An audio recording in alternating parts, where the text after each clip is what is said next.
2021년 5월 4일 브로커리 뉴스 시작합니다. 첫 번째 경제 IT 뉴스입니다.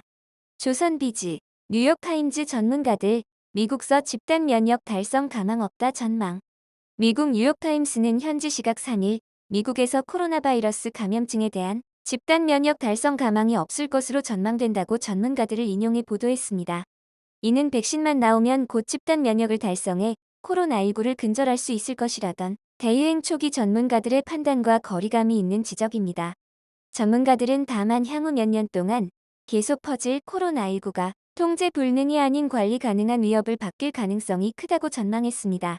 진화생물학자인 루스토 만티아 미 에모리대 교수는 이 바이러스는 없어질 것 같지 않다면서, 그러나 우리는 이를 가벼운 감염 정도로 억제하기 위해 할 수 있는 모든 일을 해야 한다고 말했습니다. 제디넷 코리아, 버라이즌, 야후 AOL 헐값 매각. 무선사업 주력 버라이즌이 야후와 AOL 등이 포함된 소셜미디어 그룹을 사모투자회사에 매각합니다. 버라이즌이 버라이즌 미디어를 50억 달러의 아폴로 글로벌 매니지먼트에 매각한다고 시넷을 비롯한 외신들이 현지 시각 3일 보도했습니다. 라이즈는 2015년 AOL을 인수했으며 이듬해인 2016에는 야후까지 손에 넣었는데요. 두 회사 인수 대금은 90억 달러였습니다. 머니에스, 공매도 재개 첫날 코스닥 패닉. 외국인 거래 1조 몰려. 공매도 재개 첫날인 지난 3일 코스닥 지수가 2% 넘게 주저앉았습니다.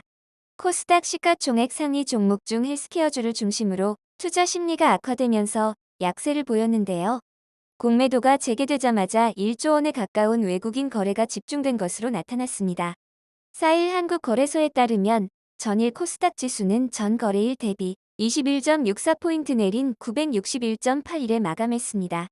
종가 기준 지난 3월 31일 이후 최저치입니다. 조선비즈, 8만 전자 갇힌 이유 있었네. 외국인 4월 한 달 삼성전자 가장 많이 팔았다. 최근 1개월 동안 외국인이 가장 많이 매도한 종목은 삼성전자인 것으로 나타났습니다. 외국인은 3월 31일부터 4월 30일까지 23거래일 동안 삼성전자를 5,287억 200만 원, 683만 8,400주어치 순매도했습니다. 이는 유가증권 시장과 코스닥 시장을 통틀어 가장 많은 순매도 규모로 같은 기간 삼성전자 우선주도 4,892억 7,400만 원, 658만 주 어치를 순매도했습니다. 삼성전자와 삼성전자 우선주 순매도 금액은 1조 179억 7,600만 원에 달한다고 합니다. 지금까지 경제 IT 뉴스입니다. 두 번째 국제뉴스 전합니다. 연합뉴스, 바이든 코로나 상황에 여름 끝날 무렵 지금과 매우 다를 것. 조 바이든 미국 대통령은 3일 미국의 신종 코로나 바이러스 감염증 상황과 관련 여름이 끝날 때쯤 우리는 지금과는 매우 다른 위치에 있을 것이라고 말했습니다. 바이든 대통령은 백신 생산을 늘리기 위한 정부의 노력이 계속되고 있다면서 더 많은 사람이 백신을 접종해야 한다고 말했습니다. 연합뉴스, 역사 왜곡 램지어 사면초가 다국적 학자들 검증 본격화. 위안부를 매춘부로 규정하는 논문을 써 논란을 일으킨 마크 램지어 하버드대 로스쿨 교수에 대한 검증이 속도를 내고 있습니다. 인용 오류와 사실 왜곡 등이 확인된 위안부 논문 외에 과거에 발표한 역사 관련 논문들이 대상이 됐습니다. 헨킨스 교수 등은 사회적 소수 집단을 연구하는 학자는 연구자와 연구 대상 사이에 존재하는 권력의 비대칭성 문제를 의식하면서 높은 수준의 연구 윤리를 유지해야 한다며, 그러나 램지어 교수는 그런 조건을 충족하지 못했다고 지적했습니다. YTN 뉴스, 미국도 집단 면역 불가능, 거부자 접종이 관건. 미국도 집단 면역 불가능 거부자 접종이 관건. 오명돈 신종감염병 중앙임상위원장이 밝힌 것처럼 미국의 전문가들도 미국에서 집단 면역 달성이 불가능할 수 있다고 보고 있습니다. 전염성이 강한 변이 바이러스의 등장과 백신에 대해 거부감을 가진 미국인들이 적지 않기 때문입니다.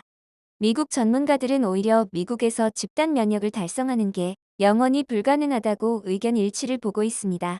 집단 면역의 기준이 애초 인구의 60에서 70%였다가 전염력이 더 강한 변이가 속출하면서 최소 기준선이 80% 이상으로 올라간 게 하나의 이유입니다. 여기에 백신 접종을 꺼리는 미국인이 30%에 이르는 것도 이유 가운데 하나입니다. 오늘의 국제 소식이었습니다. 세 번째 정치 뉴스 전해드립니다. MBC 뉴스, 안철수 김기현 내일 첫 회동. 우린 다 준비됐다. 가급적 빨리 통합. 안철수 국민의당 대표가 김기현 국민의힘 원내대표 겸 당대표 권한대행과 내일 취임 인사를 겸한 첫 회동을 가지고 양당 통합 문제를 본격 논의하기로 했습니다. 디지털타임즈 신임 검찰총장의 김오수 전 법무부 차관, 박범계 법무부 장관은 이날 4명 후보 가운데 김 전 차관을 최종 검찰총장 후보로 제청했고 문재인 대통령은 이를 수인했습니다. 새 검찰총장 지명은 윤석열 전 검찰총장이 지난 3월 중도 사퇴한 지 60일 만입니다. 연합뉴스 도로영남당 불가그럼 민주당은 국민의힘 지역 논란 가열 4.7 재보선 이후 국민의힘 안팎에서 불거진 영남당 논란이 원내대표 경선 레이스를 넘어 차기 당대표 선출 과정으로까지 이어질 조짐입니다. 당 일각에서는 울산 출신의 김기현 원내대표 선출에 이은 대구 출신 추경호 원내수석 부대표 발탁에 따른 영남 쏠림 흐름을 경계하며 목소리를 높이는 분위기입니다. 서울신문 백신 보릿고개 반박한 대통령 접종 상반기 1,300만으로 상향. 문재인 대통령은 3일 4월 말까지 300만 명 접종 목표를 10% 이상 초과 달성, 이에 따라 접종도 속도를 내고 있다. 지금처럼 시기별 백신 도입 물량을 최대한 효과적으로 활용, 상반기 1,200만 명 접종 목표를 1,300만 명으로 상향할 수 있을 것이라는 보고도 받았다고 밝혔습니다. 이상 정치 뉴스였습니다. 네 번째 사회 뉴스 전합니다. 한겨레, 경남도 코로나19 위기 가구에 50만 원 생계 지원금 지급. 경남도가 코로나19 사태 장기화로 생계에 어려움을 겪는 가정에 다음 달 한 차례로 한정해 가구당 50만 원의 생계 지원금을 지급합니다. 경남은 3일 기존 복지제도나 정부의 코로나19 피해 지원 프로그램 혜택을 받지 못하는 사각지대 위기 가구를 지원하기 위해 한시 생계 지원 신청을 10일부터 받는다고 밝혔습니다. 뉴스원, 오세훈 한강 실종 대학생 사망의 스마트폰 안전 시스템 구축하겠다. 오 시장은 이번 사건을 계기로 CCTV와 신호등, 가로등을 하나로 묶은 스마트폰 안전 시스템을 구축하겠다고 밝혔습니다. 스마트폰은 CCTV와 신호등, 가로등, 보안등을 하나로 묶은 시설물입니다. SBS, 이춘재 미제 사건인 줄 알고 김현정 양 살인 자백. 경찰이 30년간 숨겼던 진실은 이춘재 자백으로 밝혀졌습니다.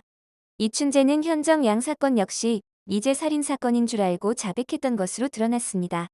KBS, 늘어난 전동 킥보드 화재. 충전 주의하세요. 최근 들어 전동 킥보드 타는 모습을 주변에서 쉽게 볼 수 있는데요. 덩달아 불이 나는 사고도 늘었습니다.